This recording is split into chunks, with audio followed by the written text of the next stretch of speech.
அண்ணே அண்ணே அண்ணே ஒரு நிமிஷம் இருங்க. அக்கா தயிர் பாக்கெட் கேட்டாங்க, அப்படியே கையோட கொண்டு போயிருங்க. நான் தயிர் பாக்கெட் எடுத்துக்கணும்? ஆமாண்ணே. அடி, எவ்வளோ பெரிய சோஷியல் மீடியா செலிபிரிட்டினா நான் தயிர் பாக்கெட் எடுத்துக்கணுமா? கொண்டு வந்து குடுறா கொய்யால.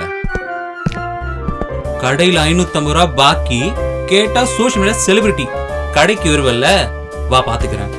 ராஜாவுக்கு ராஜா நான்டா, எனக்கு ஐயோ, மந்திரிங்க வாடா. யாரு? என்னடா வெளியில சும்மா காத்து வாங்கலான்னு. உள்ள எப்படி ராஜ மரியாதை. போ போ. இவனுக்கு என்ன நடக்குதுன்னு பாப்போம். என்கிட்ட கொடுத்தான் அனுபவி ராஜான்னு அனுப்பி வச்சான். ஹாய் அண்ணி, ஒரு காஃபி. ஹலோ, இங்க வாங்க. சொல்லுங்க அண்ணி. இந்த கடைக்கார மைண்ட தயிர் கேட்டிருந்தேன். ஓகே. இன்னும் கொண்டு வரல. எப்படா சரி. வாங்க யோசிச்சுன்னு இருந்தேன். நல்ல வேளை நீங்க வந்துட்டீங்க. போய் வாங்கிட்டு வாங்க. நீயா? யூ தான். போங்க. அவன் செலிபிரிட்டி. சோறு வேணுமோ வேணாமோ? வேணும். போங்க. அவன் அப்பவே சொன்னான், ஒழுங்கா வாங்கிட்டு வந்திருக்கலாம்.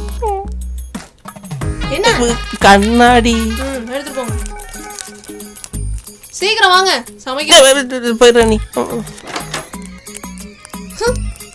இன்ஸ்டாகிராம்ல நிறைய ஃபாலோவர்ஸ் இருந்தா செலிபிரிட்டி நடக்கும்.